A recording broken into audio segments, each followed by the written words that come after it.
The stage is set for another very exciting exhibition race before we kick off the Gen 4 Thunder iRacing League in Season 2.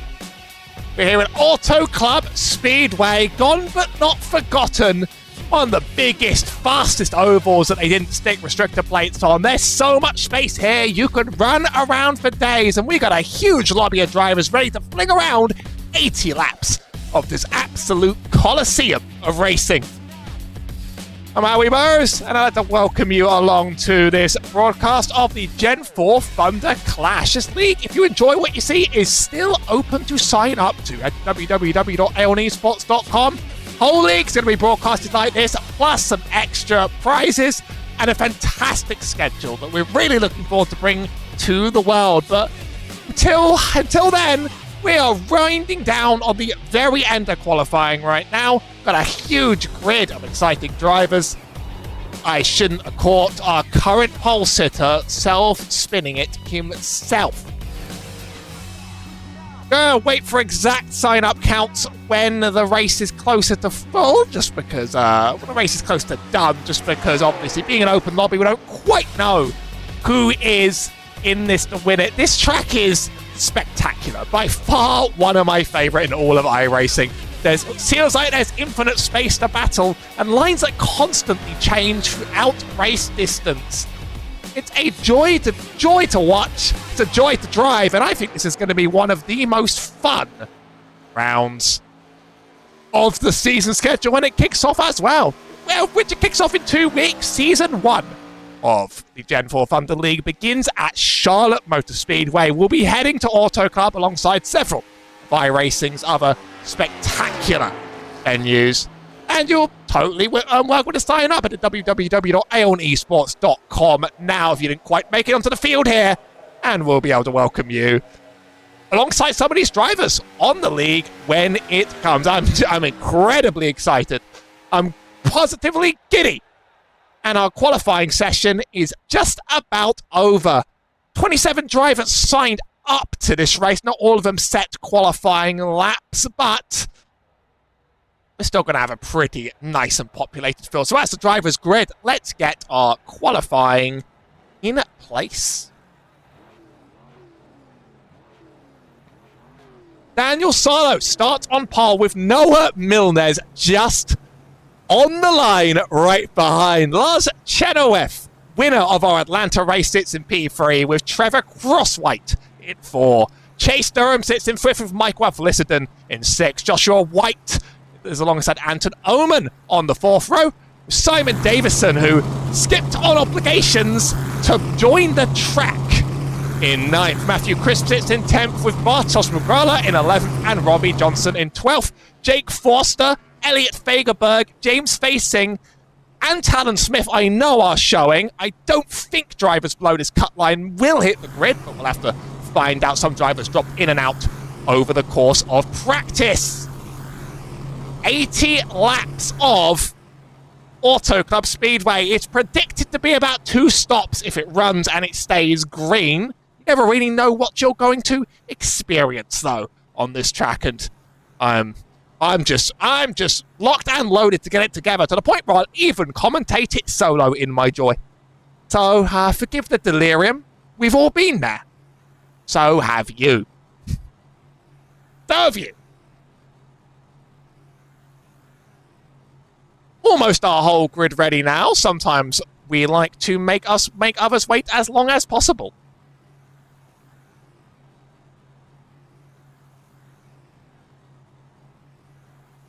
Timing tower should be on the way. That might be able to show a few more of these drivers on the list. I know a couple drivers from that list dropped, so it will all be sorted. It looks like we go down to Dylan Larison. Philip Sanchez is on the grid as well, along with Shane Jenkins. Talon Smith might have made a very, very last-minute decision to pop in and ruin everybody's fun and not even qualify. Look out for our ringer in the pink car. He is a terror. Daniel Solo sits on the front row, and I don't know if that's the Noah Milnes that I know, but if it is, ain't that a surprise to run on the front runner? I know a few Noahs in my life, quite frankly. I shouldn't make assumptions. Last week's winner, Lars Chenoweth, only sits P3 in the Jokel Kitty Cat car. But he took the long run last time around and finally came out on the top at the other side. This race is just a treat every time you see it. Gone but not forgotten. Maybe we'll get our short track one day. It will never live up to the absolute classic. Just the absolute, one of the all-time favourites of NASCAR drives and fans around the world.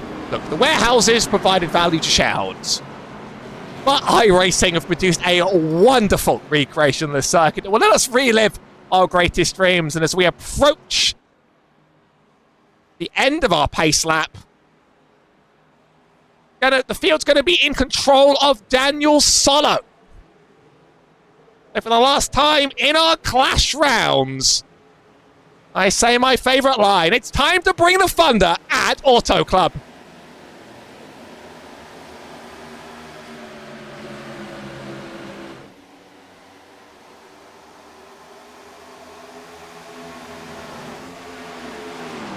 Good run off the start by Daniel Solo. He gets very far down the road. Lars Chenoweth easily taking that P2. We're going to be running 3, maybe even 4 wide in the first few laps. And I see cars in the wall. That's Simon Davison's. We stay green, we stay growing. Talon Smith's also made up plenty of places at the start. There's Trevor Crosswhite. Some of the numbers might be wrong again, being a hosted lobby. Some drivers cannot work out how to do it. I'm speaking to you. Crisp. Hopefully the Alcantech drivers won't end up inside each other as this race progresses, as Lars already looking to try and send it up to the inside. Speed of these cars blow me away even after watching them for this long.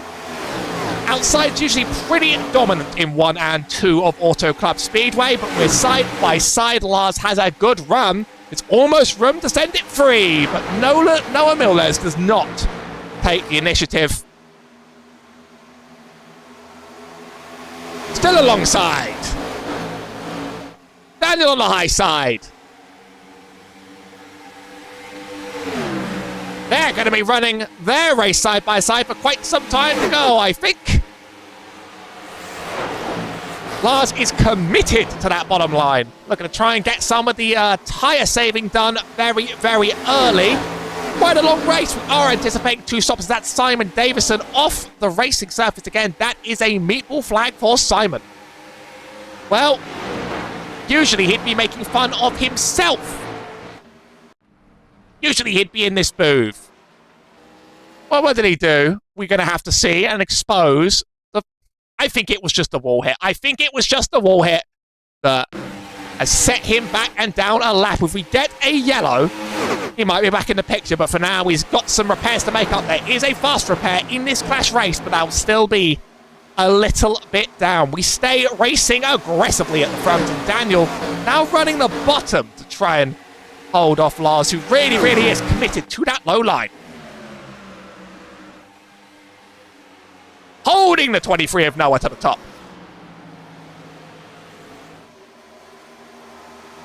And then meeting each other at the bottom. 2 running up high. Lars isn't done with that bottom, and he'll possibly be ahead by entry to 3 here. Simon just leaving the pits now, several laps down. Bartosz Magrala battling out with Matthew Chris, also a strong performer from last week. We were still side by side. Now I might just want to sit back and wait for these two to eat each other's tyres up, quite frankly.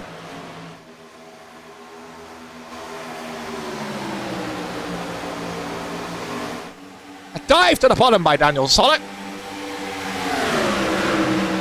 This racing isn't going to stop anytime soon, and it's not going to be held up by early yellows this time around, although anything can happen on the track. As it's a bump and run, it's a tap there from Daniel Solo. That sent Lars into the wall. I'm amazed we might stay green with that. I think Daniel might have just given a good old of the tuck and dump and run there to Lars. That's going to be some aero damage, and that is going to slow him down. That's, yeah, Daniel running up there on corner exit. Collects the 23. Could be controversial. These drivers are friends. They call themselves friends going into this race, but that was pretty cold-hearted. Now, Trevor Crosswhite in the play alongside Chase Durham and Daniel's teammate, Anton Oman.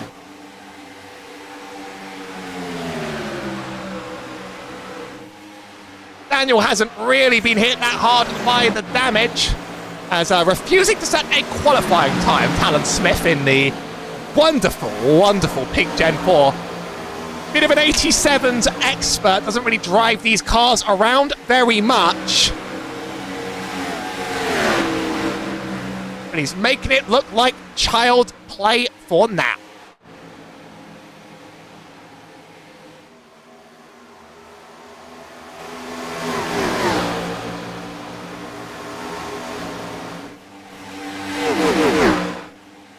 This top four running, and that is Bartos Mukwala and Talon Smith sideways.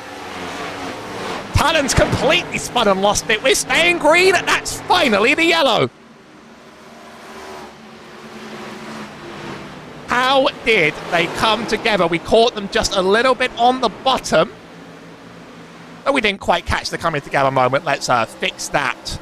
Talon running low, Bartos running high.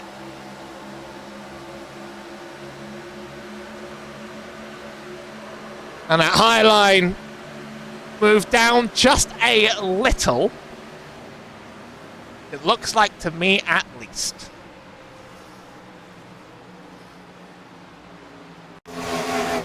Oh, wow, they got a yellow flag out of that one.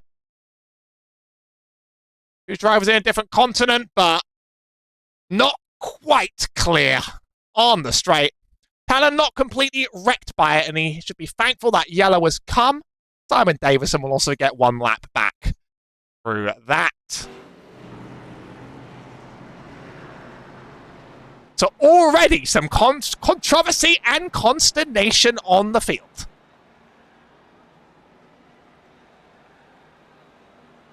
Daniel's biggest rival sent very, very far back, and the drivers approach the pit lane now. This could really shuffle up the proceedings. Daniel Sutter will be first into the lane.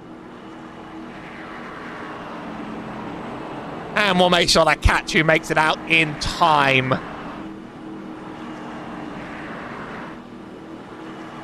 That's an 8th of our race, locked up and sorted right there.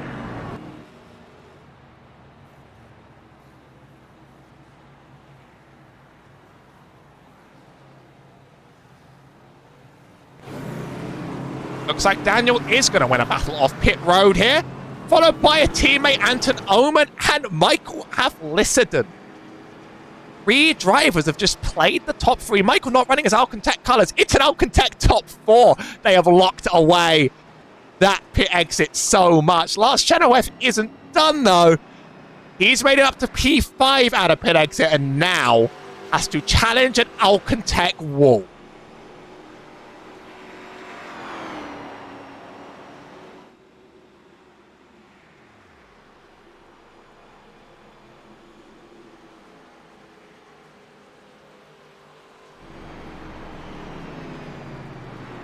All Alcantech drivers, well, maybe 3 and 1 imposter, have just tucked themselves away at the front of the track. And they're going to get the first privilege of the restart. Still 2 to green.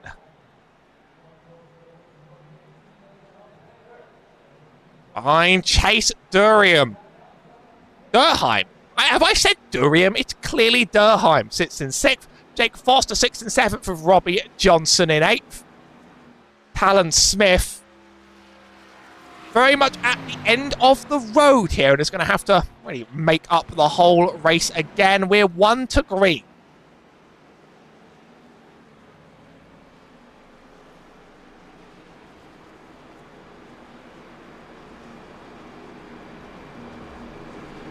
Just a reminder of our season schedule, not too late to sign up, and you can do so at aeonesports.com. will be racing at Charlotte on the 28th of March. That's week 1 of the new iRacing season. In these classic cars, because we haven't actually got a new ones locked in yet.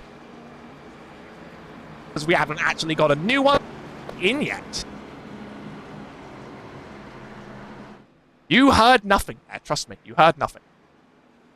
So, Alcantech drivers are known for 2 things. They're known for locking out front rows.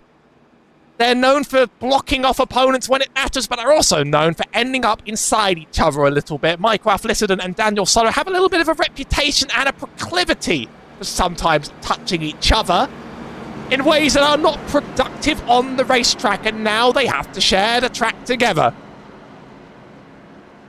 For just a little bit of time.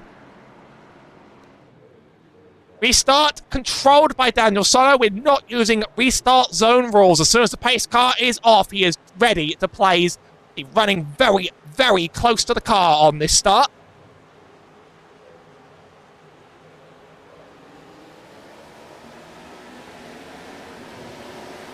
And he gets a nice measured early start. Already almost willing to run 3 wide behind. Rafflissedon jumps straight into the P2, and Lars Chenoweth isn't done. He's going to have to try and break up these team drivers, and he may have done so in the first instance here. Running alongside the P4, having his nose a little bit cut off by Hafley as drivers dive towards that bottom line.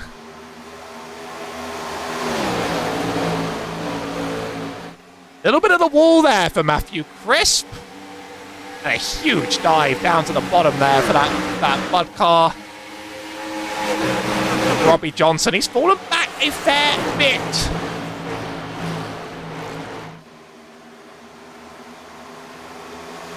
A non-sponsor shout out to Whiplash Sim Cams for bringing some beautiful cameras to the show. I would usually celebrate them any day, but to find out that he has bought drone cams too. Auto Club could be my new addiction. Look at him go! This is how racing should be watched.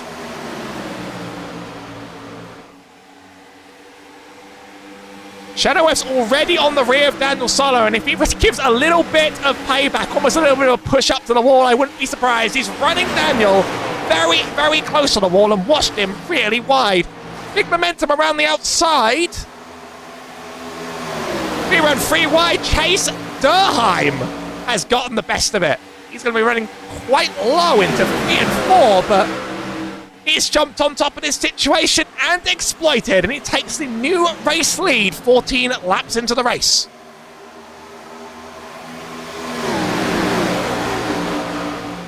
Jake Forster, also from a almost non-existent qualifying position, he was a threat and became a threat just a few short laps into the Atlanta clash, and he is back, showing he is fast around the track today. He's pushed up very, very well. Talon Smith wants to be top of that chart, but he's going to have to earn it back. Side by side, Lars and Daniel. Will there be a little bit of payback? Are they going to keep battling themselves to death? I imagine it's the thing that Chase Durheim wants to see. Almost inside each other on the top side over here. Daniel ahead, able to cut across the nose.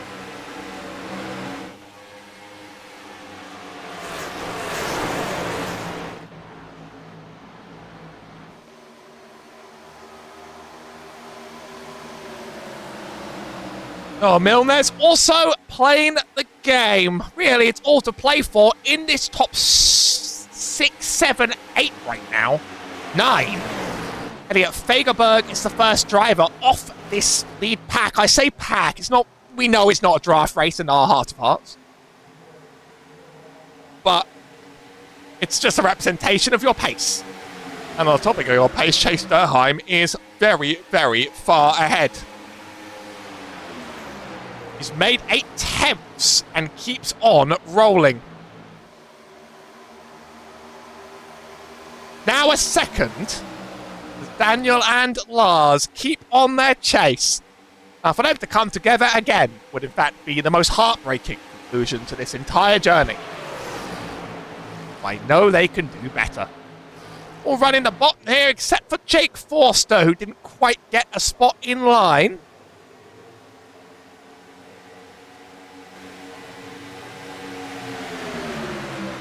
Three wide through the tri-oval.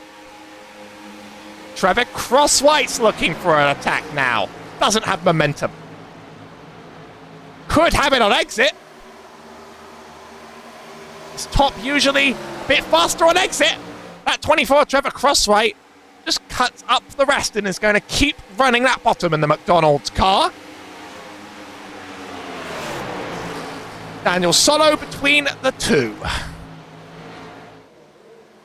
Robbie Johnson, I don't think out of this by any means.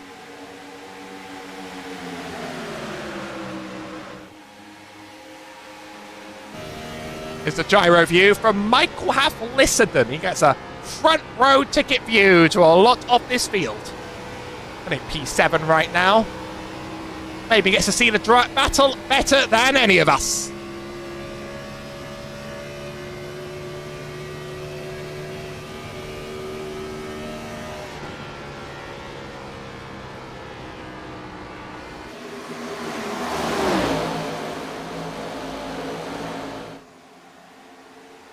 And this big clump of 5 is not done tussling at all, but they are pulling away from Michael Half-Lissenden behind. He hasn't been able to hold on to this pace for a while. Now 10 laps into the tyres. This is the track where you really can run the tyres however you want. You can run on the front or you can run on the rear. Alan Smith and Bartosz Mugala get kind of close to each other again in positioners. I mean, he really did find a way to make that car as pink as possible on all sides. I run that sometimes, and I still don't quite know how he does it.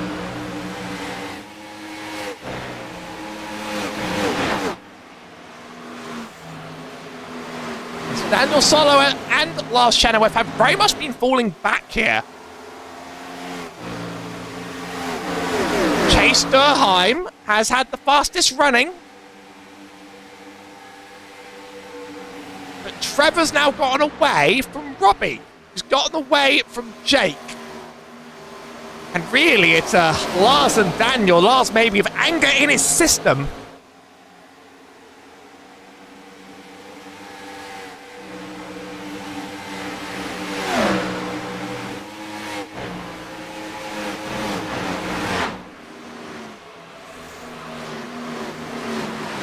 Really, you can attack this track however you feel. And these two aren't done showing that there is no one real line. Talon Smith has really made up pace now. He's running alongside some of these deck drivers. Anton Oman first to clear, and then it will be Michael Half-Lissenden in the 81.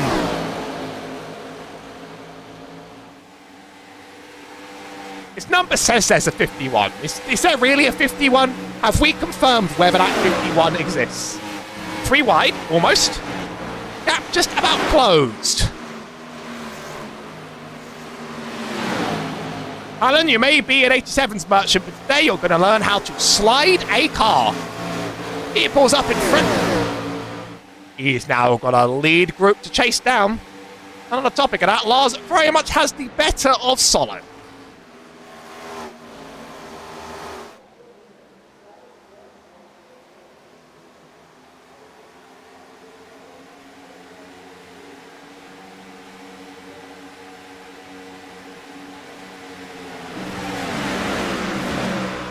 Start to see where these packs are very much developed. I actually wonder if people are going to be getting lapped in race distance at this rate.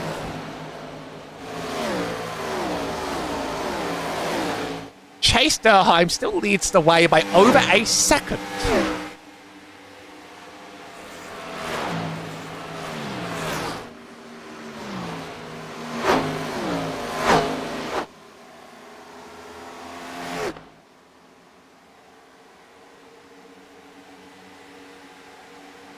Anton Oman tangling with Elliot Fagerberg.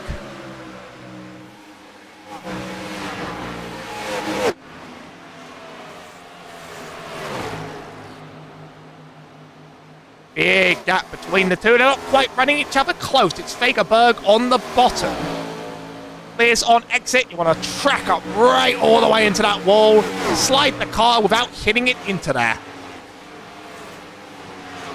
We're 25 laps in. What does that do to my maths? 65 to go? Someone correct me if I'm wrong in the chat.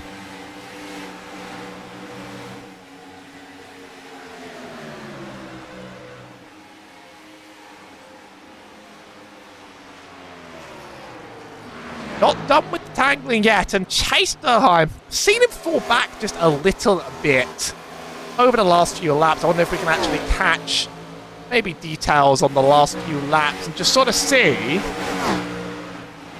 There's something I've been missing. Now, I'm not seeing a long run drop off in pace from Chase. We'll see what the next lap he throws in looks like.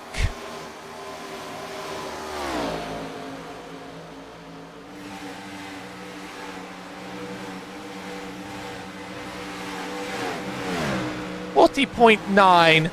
Keeping an eye on some of these last laps, and if there's a huge drop-off, then you know those tyres just got beaten and bruised, to put it simply.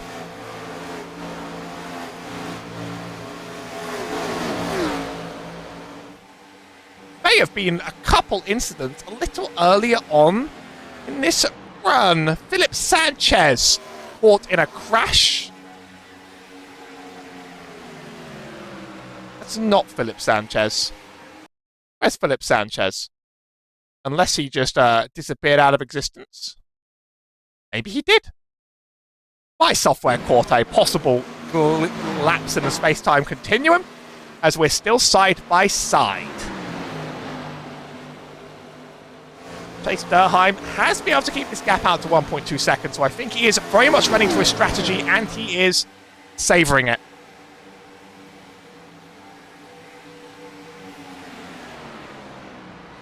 So had a retirement from Noah Milnes. He was fast. I don't know what happened. I don't think there was any incident.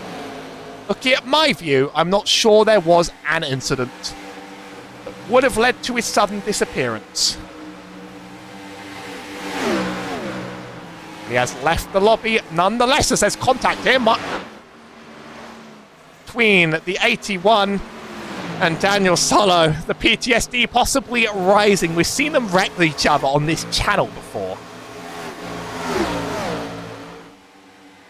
Blood and tension running at its absolute peak. Talon Smith also. Lars Chenoweth told me he was a little scared of Talon coming in. A little bit worried.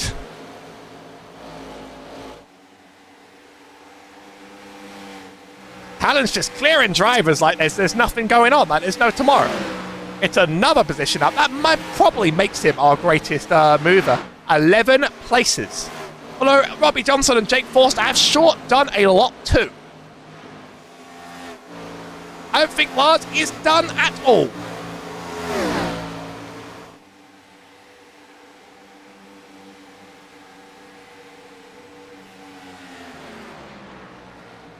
Sending it deep there. Lars set tries to send it in, doesn't even really get alongside. This is the battle to watch for some time on this track. Now I can do maths. That is... I can't do the maths. I was about to say something stupid about the lap count. I was wrong.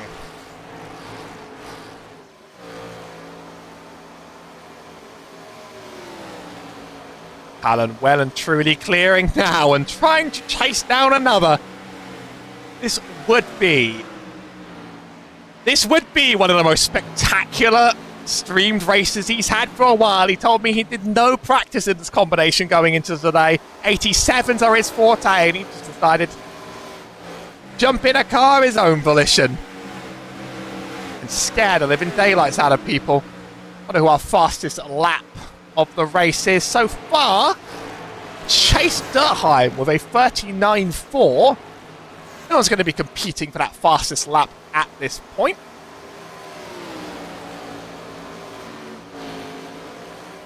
Chase has pace, and I did not mean to rhyme that in advance.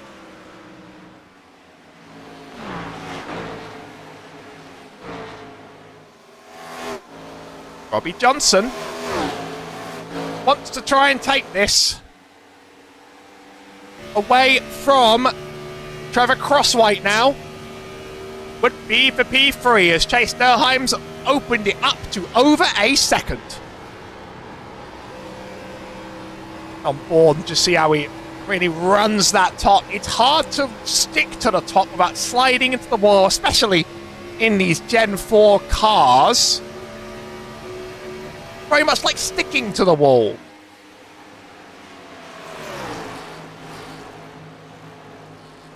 Robbie still hugging the high side in 3 and 4. There's momentum to be had here. This might not be good on long run tyres. Trevor committed and married to the bottom.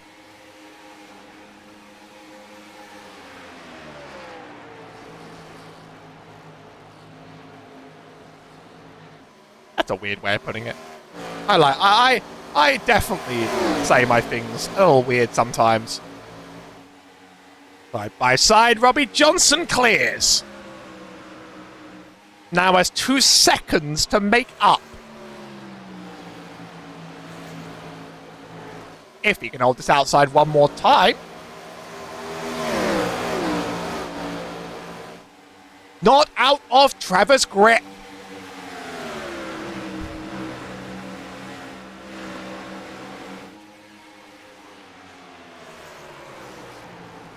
One more attempt at a deep send down the inside. It's very tempting to send it down the inside around this track. I find it doesn't often get you outright pace, and he's not cleared at all on exit. Talon Smith is now eyeing up. Very much eyeing up the competition.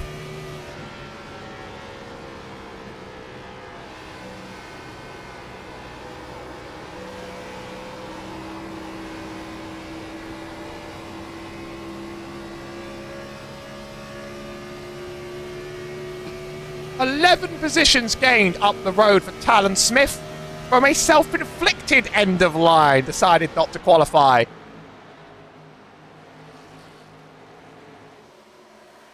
I think Trevor... Oh! Trevor gets Jake loose! Into the wall, just a little, and Talon Smith right behind. That might have just been a bit of an aero incident, and it was an unfortunate one because that's led to Robbie Johnson dropping back. Jake Forster just loose. Fortunately, he just catches Robbie Johnson. Talon makes a last-second dodge.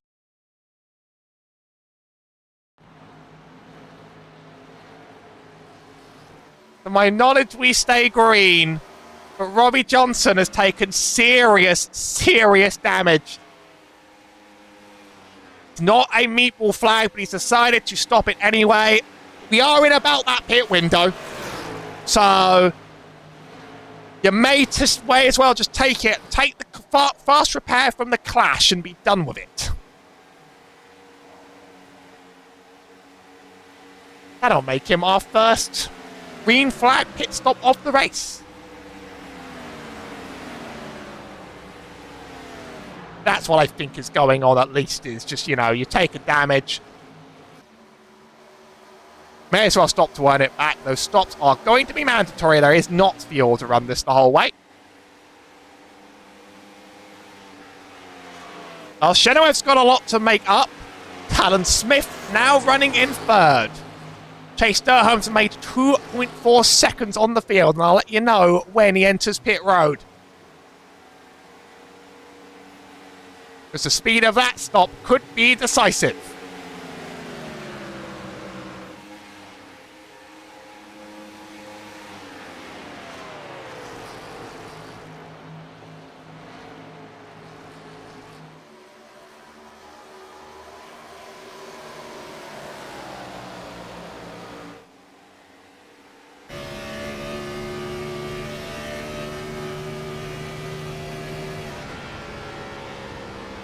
Alan Smith really enjoying that bottom.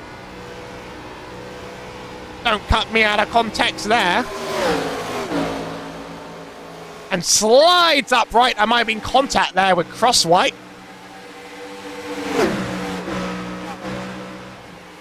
Still side by side.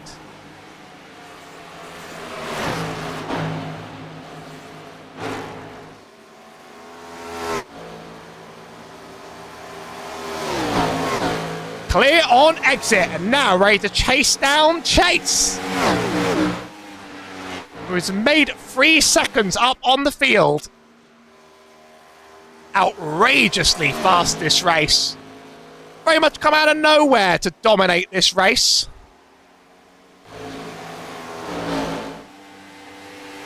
Jake Forster's now going to have to tangle a little bit with Trevor. Elliot Fagerberg, that's his pit road.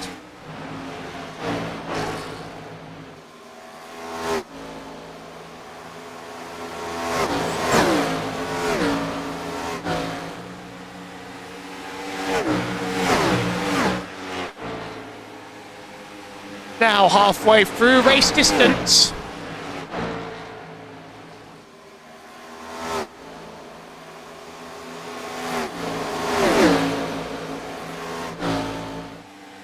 Feels like they're almost going to run into each other here. That's the 8 of Robbie Johnson. He's a lap down, but he's running on fresh tyres. Very fast compared to this field, and he's being held up by Jake Forster. Finally going to get the space. They ran into each other just a little earlier. I would not want that goodwill to be burned. Shane Jenkins next to hit pit road. We have our takers now.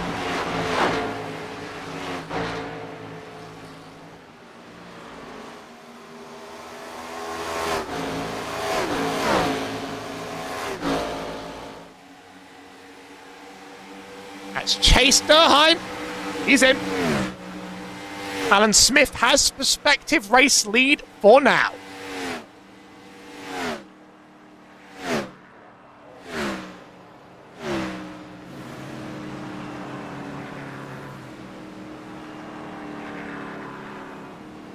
There's a mistake on this entry. It could cost him time. It's a good one into the box. Expect to see drivers taking 4 tyres no matter the situation here. Simon Davison also entering pit road now. That's Shane Jenkins leaving just ahead.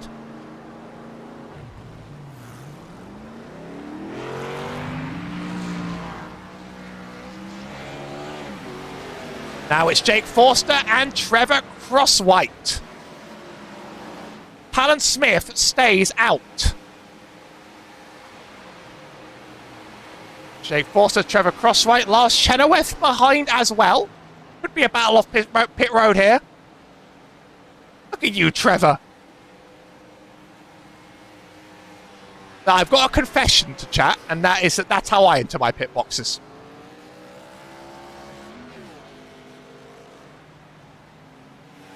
Sorry, not sorry.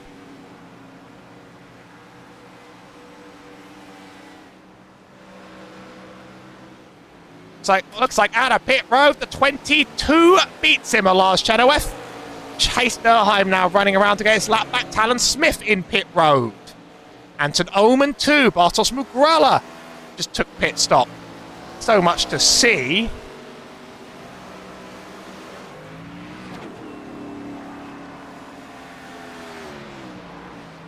That's Matthew Crisp out.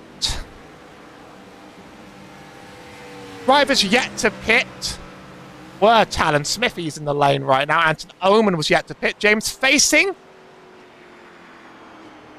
now dropping down. Alongside Solo. Hafley stays out. Will be our last taker at the end of the cycle. Robbie Johnson leads the field prospectively, but he does have 8 lap older tyres than the rest of the drivers behind.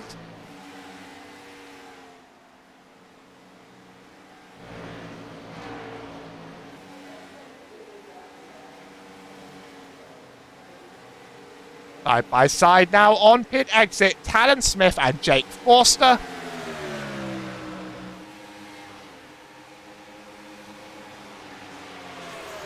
Jake's running faster on exit. Talon has 1 lap. Older tyres. Hafley finally enters pits. That should be our last of our pit stop takers today.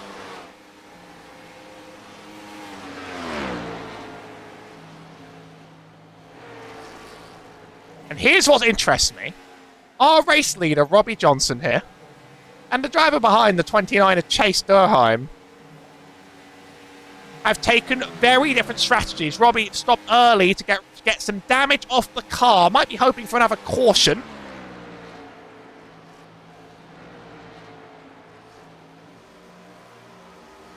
I think that pack will start to creep back into him. Really think it will.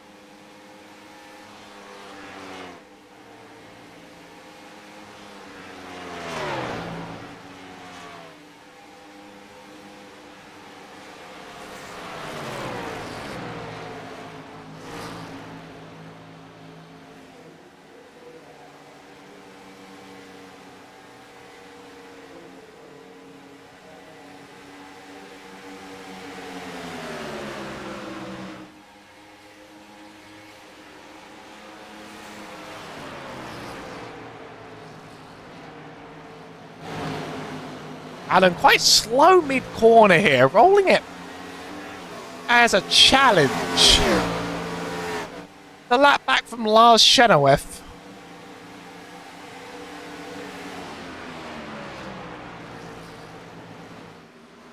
And I'll bring up the stint length for these drivers. There is a bit of a difference between all of them now, with Shane Jenkins. Not sure how that car's meant to look like that. Could have been a big mistake on exit here for Shane. What happened? Oh! Oh no! You hate to see it. That's Shane effectively out of this race off the back of missing the pit entry line. Touching the grass a little bit coming out.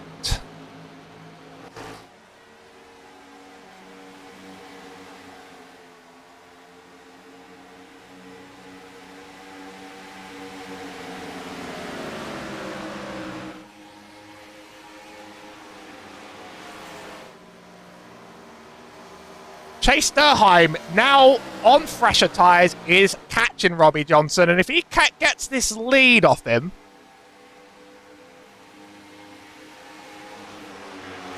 there's going to be we're going to have a serious gap differential here, because Robbie's on old tyres anyway, and Chase is just going to keep running away. It would take a caution to really start to undo this.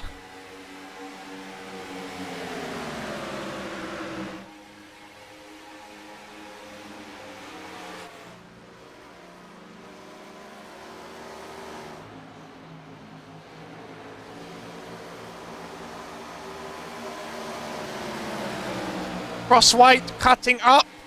Forster, this pack that battled a lot earlier, have all come back together.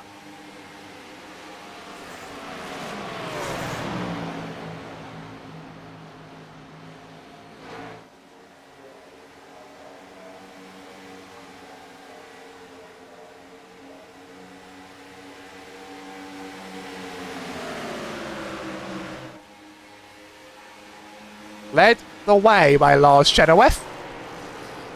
Definitely has a gap and a half to make up. 4 seconds to Robbie Johnson, and another second and a half to Chase Durheim if he wants to claim his second win.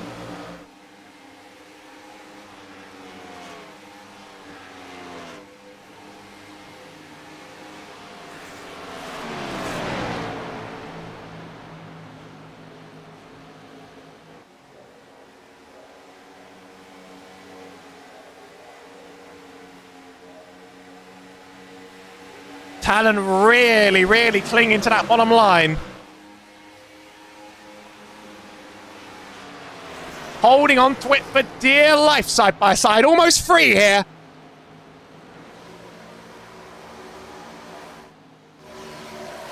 I was getting confused. It's James facing lapped car. 2 laps down, almost ready to send it 3 wide.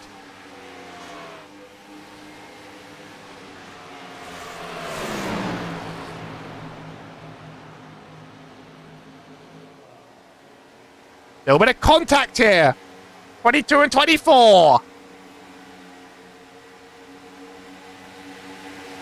That's just long track racing. Talon's right on the rear bumper, but it's not being helped by this lap car. He's well and truly out of the way at the moment. He certainly is acting as a bit of a roadblock for Talon Smith.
Trevor Crosswhite leads this sort of trio of drivers that aren't making up much ground on the ones ahead. But Robbie Johnson also isn't really losing to the clutches of Trevor Crosswhite. His on tyres are still significantly older. He can be seen there down the back straight.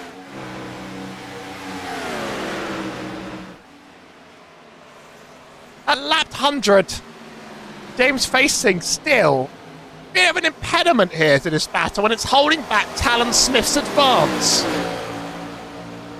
Talon's tyres there 1 lap newer. Shouldn't be that much of a gap, should be significant enough, but hasn't materialised yet, and Racing doesn't have a lap to fight for right now, so if anything, he's just a dynamic obstacle on the road. But all this tangling has let Jake Forster start to claim ground.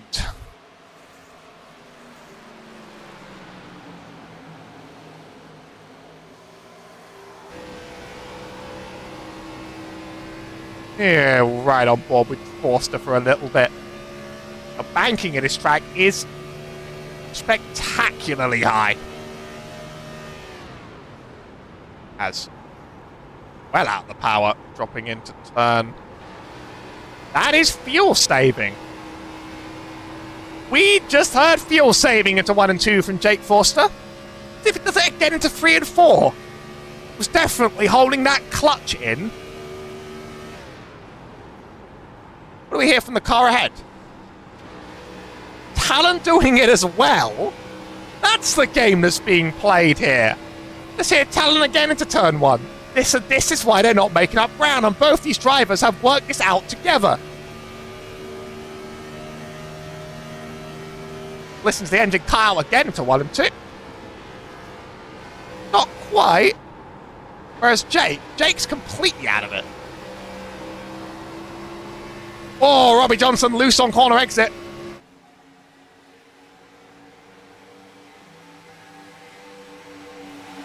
Has Jake Forster played a blinder? We might find out if this stays green and drivers have to stop again. There's no way Chase Durheim at the front with a 5.6 second gap. There's simply no way that he is saving.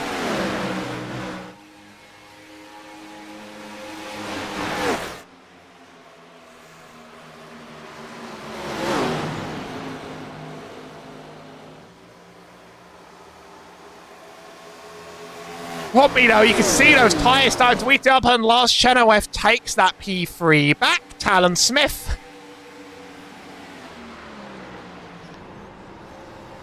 is doing some saving. absolutely hear it in the engine.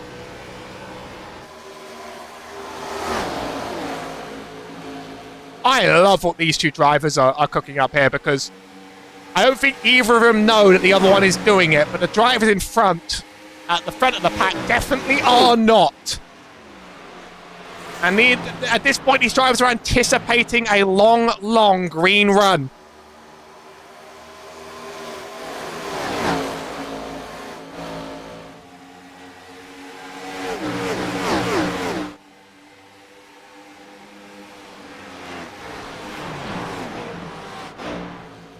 What about big movers up? What about big movers down? Daniel Solo started this race on pole and is now P10.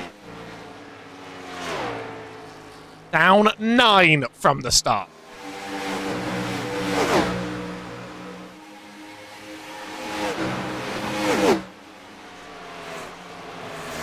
Chenoweth by no means done. Takes a shot to the inside.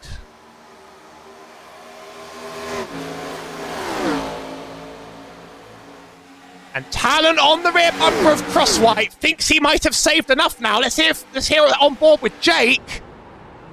Jake doesn't think he's saved enough. Neither does Talon, but he's still clearing despite the speed. What's Trevor doing into these corners? Let's listen on board here.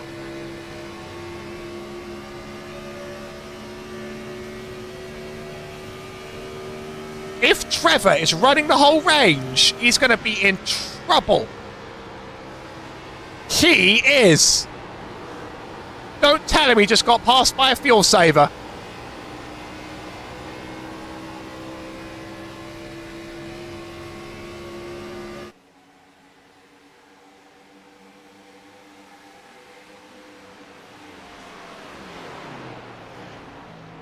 You could just hear the cars quieten down around 3 and 4.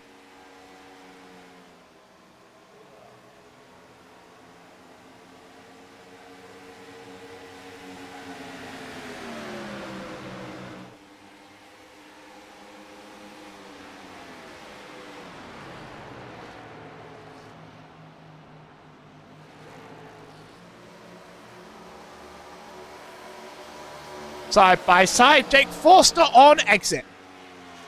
He's going to take advantage. Lars Chenoweth and Trevor Crosswhite not out of that picture. You could just hear on the static cabs.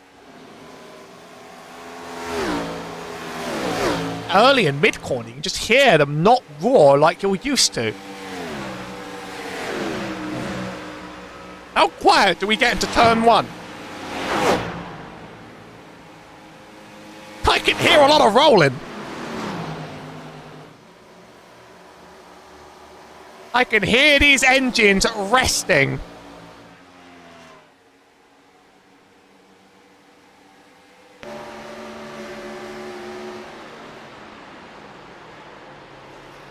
Now Trevor's saving. And now Lars isn't. Who's done their fuel maths exactly on time to make this work? Who has realised that they may be able to one-stop this? I've not checked up on Chase Durheim at the front. I'm just guessing that he's not saving in the same way because he's pulled out 1 6 seconds.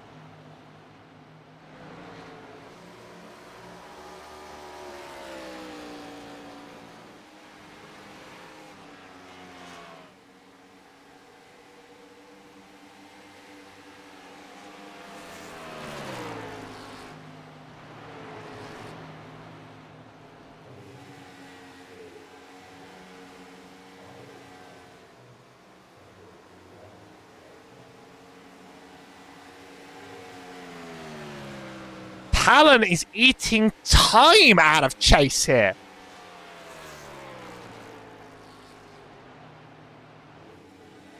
Lars dips into the pits. Lars needs fuel.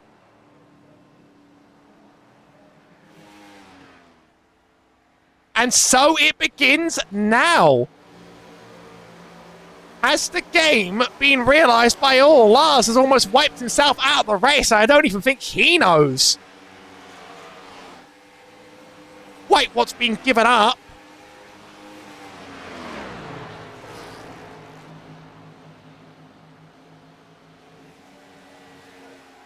Is Daniel solo on Bartels Mugrala. He's not done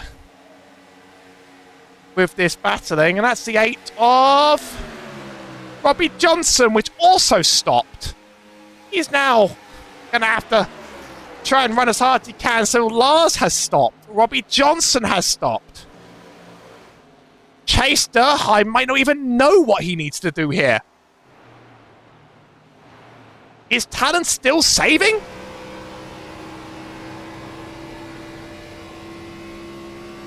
Have a listen on board.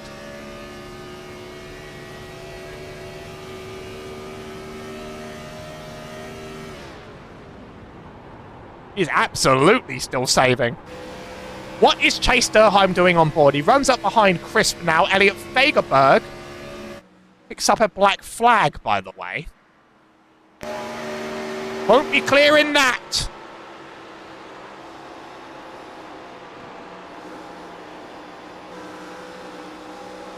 We hear the engine go a bit, but that's not riding the clutch, that's just riding lower revs.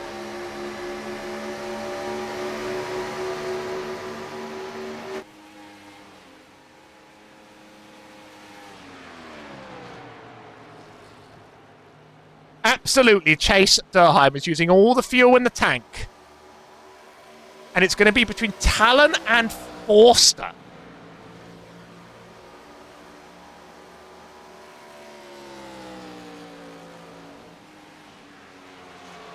To set out this race, 10 to go, might be 11. What's my maths like? Oh, that car's going silent around there. They made up Gen 4's electric. Talon's not interested in cutting time anymore out.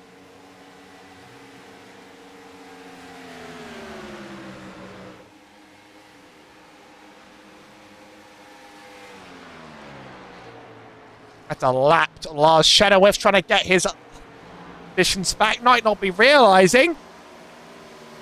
Is it even possible to save that much? Talon's been trying. The fact that he's still doing so aggressively, to me, suggests some fear. Cars don't quite burn exactly the same fuel the 87s do.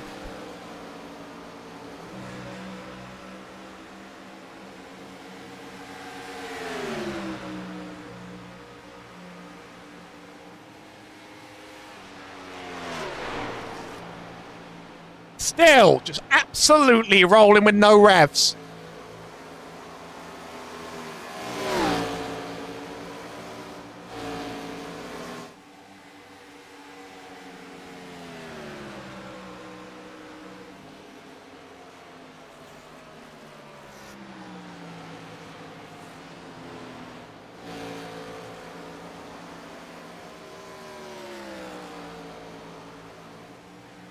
They're running very much on the same pace to the end right this moment. Bartosz Mugrala makes his stop.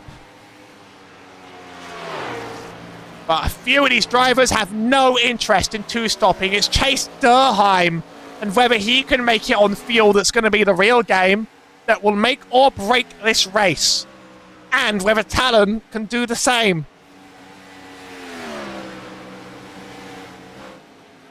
Eight to go, and Talon isn't really eating into lap times. Chase stays out once more.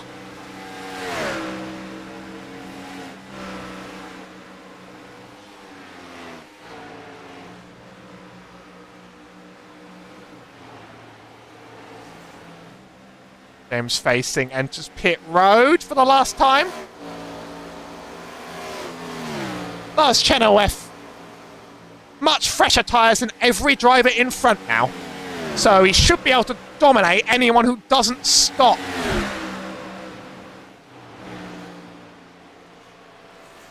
That is a lapped cross-white. Still rolling, trying to save fuel. Durheim isn't taking.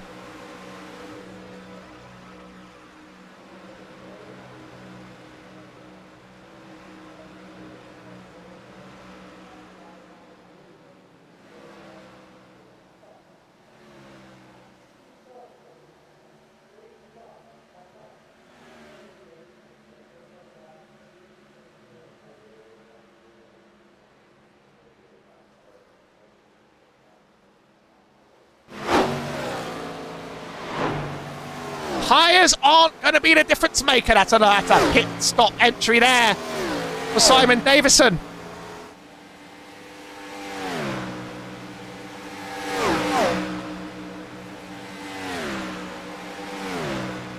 Chase Durheim enters the pit lane. He's running out of fuel to the good. And now the game is on whether Talon Smith can make it to the end. Jake Forster's played the same game, but he doesn't have the pace. 5 to go for Talon. Is he running that engine at all? On entry. Oh, he's getting slippery and loose on exit.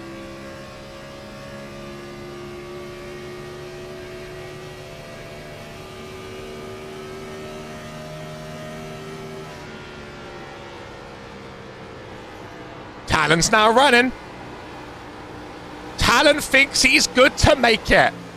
What a strategy game this has been. From back of the grid to a possible win. Here's Mike Felicity. He is on the back of Jake Forster. He must be good on fuel if he's made it this far. Both stopped around the same time. Jake's been well and truly cleared with side by side going into 3 and 4.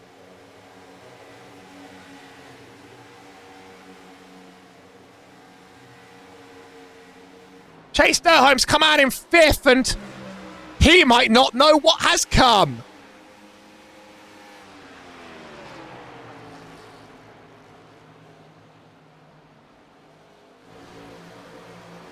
Three to go. We're going to keep an eye on this battle for 2nd between Hafley and Forster.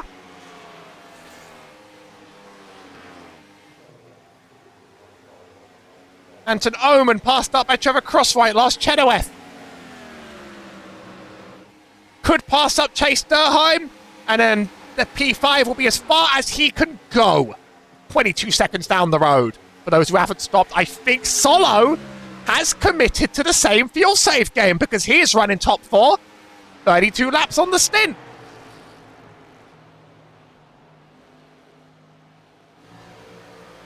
Additional info there is the stint length. You can see who has saved and who has not. I don't think you'd stop close to the white flag.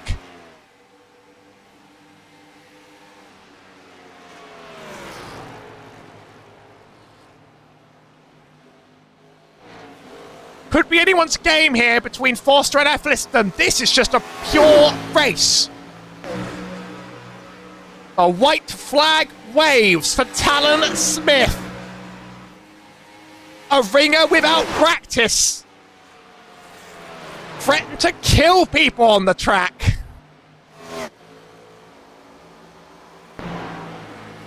Chase Durheim and Trevor Crosswhite about to make it 3 wide on Lars Chenoweth. But Talon Smith crosses through turn 3 with a fuel-saving masterclass. He is going to make it. We can see the pink car in the distance due to make it. And Talon Smith wins at Auto Club. Jake Forster just gets past Mike Felicity, who's in the grass to finish off that race.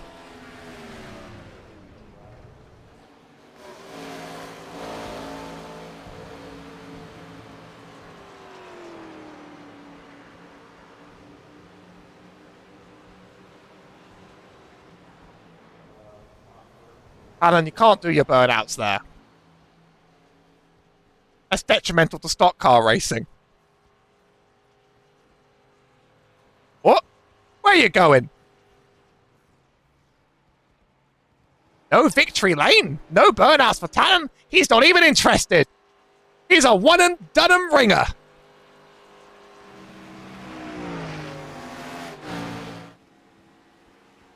We have a few interviews to do, some drivers to get into the booth to talk about what just happened.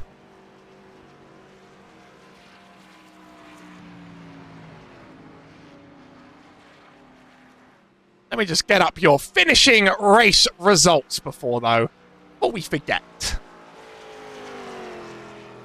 Talon Smith wins at Auto Club with pace and tyre saving, fuel saving on his hands. Jake Forster finishes second with Daniel Solo in third and Mike Raff-Lissidon in fourth. Trevor Crosswhite beats out Lars Chenoweth. Chase Durheim, fastest driver on the road, didn't quite make it on fuel. Robbie Johnson, Anton Oman and Matthew Chris make up our top 10. Behind, Bartos Muguela, Elliot Fagerberg, Simon Davison, and James Facing made out the drivers that started this race at 2 full distance. Well, ain't this a roller coaster? Let's have a talk to... I'm hoping to get Talon Smith or Jake Forster in the booth, but until then, we'll speak to our P3. Hello, Daniel. You're the first high-ranking driver that could actually make it here today. I think you are one of the people who worked out what the game was today. I wouldn't say work it out. We kind of just pitted there.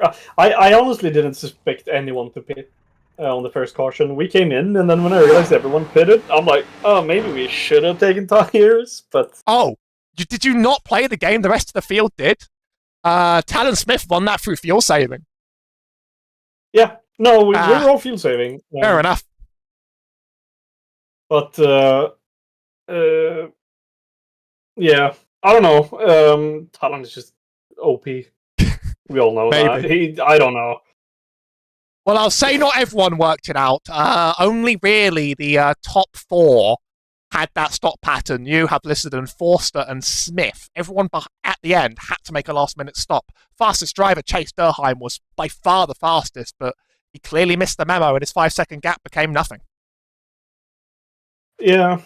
No, like when we come out of the pits there, I realized I'm like about 8 liters short or so, I think. So, I mean, I figured I should be able to make it if I lift and coast and clutch the entire first stint. And it was just about, I ran out of fuel coming out of turn 2 after the checkered, so it was tight even with saving the entire first stint. Finally, I'm not going to say anything controversial this time. I'm also going to talk to Lars about early contact. So just you get your piece out there, and we'll get the other side. Yeah, I haven't seen it yet, to be honest. I can dig it up. I am looking at it right. Oh, yeah, that works. Although I'll need to actually find the exact moment because that's you in practice. Lap 6 of the race. Well, that was something else that happened. Where was Okay, we don't talk about that. Activities. I remember knowing what happened here at the time, and then my brain just sort of got turned into mush by the course of that race. So I don't really have anything to say to you right now. Had to run this one solo because my co-commentator went a lap down. So I'll just say that. I recall this one. What? Is this the one? No, it's a little bit. Come on, keep going. It wasn't turn out of 2. Yeah, around here. Here, maybe? Will be. I made sure to get this to the Lars Chenoweth 4X incident on lap 6. Oh, yeah. I mean, I'm getting tight. I expected him to run a bit higher, but I wasn't sure where the third car was, so... And then I just got tight, and I mean... I'm not backing out. He raced you back like he had aggression in his system. I'll just say that. Yeah, I expected him to dump me, to be honest. He raced me really fair after that. It was a lot of fun. Well, you weren't really the headline of the race after you dropped out the top, but you were on the strategy, and so you did make it to the top 3. So a good race and a good finish. I really like how that one went. Yeah, I'm happy we got some laps in today, and only one caution. Going to move on to Lars Chenoweth, who, I mean, I'm just going to see what the hell he has to say. That's going to be fun. Hello, Lars. That certainly was a race. You had a lot of things happen the whole time around. What are your hot takes? Just throw them all at me one at a time here. The Daniel Solo kind of went up on me. I'm not too mad at that, though. I squeezed him. I think he just said he got tight on exit after rewatching. So, you're not going to be arguing about that one for hours. Yeah. But other than that, you were down the grid, back up again. One of the late stoppers who didn't play the fuel save game. Yeah, I lifted really early, but I was doing that for a couple laps trying to save fuel, and then I just kind of got blasted, and I had 3 minutes of repairs. Talon was more than half the race running the clutch all the way through all 4 corners. And he's still that fast. Like, can you believe it? Grip hacks, I fear. Well, you did end up losing out also to your sworn rival, Trevor Crosswhite. I'd like you to just have some fighting words for that one.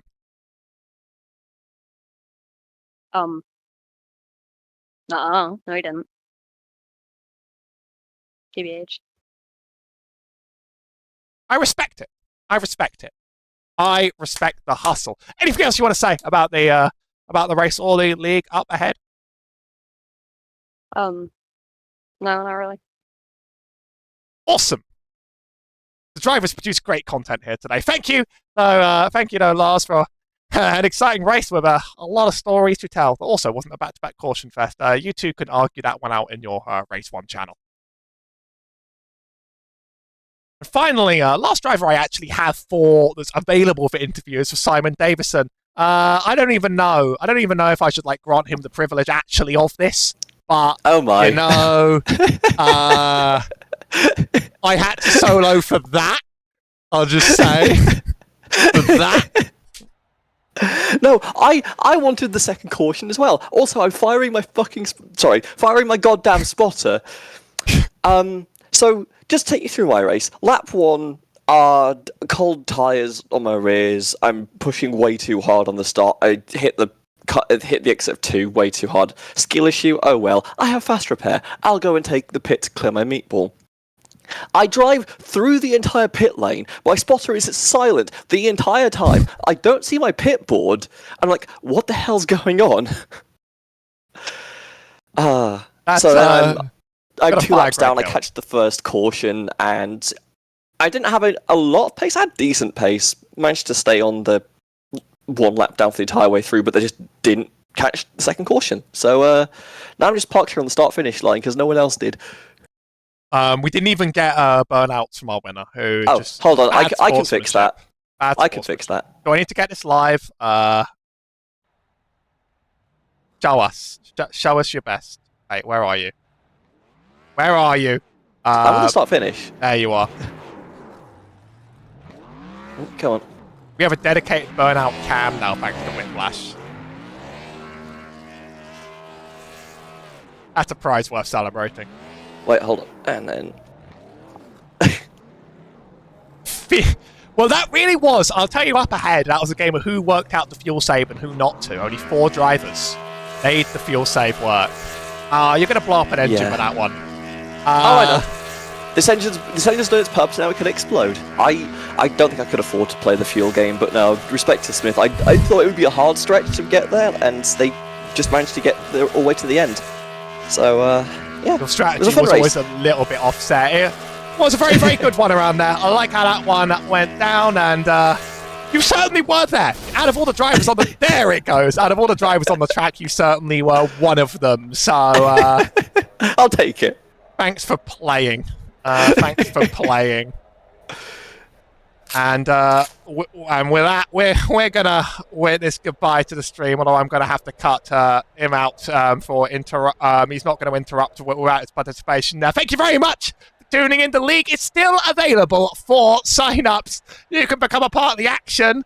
Head to www.aeonesports.com. We kick off at Charlotte on the first week of the new season. I've been Howie Burroughs. I'd like to thank you for tuning in to this Aeon Esports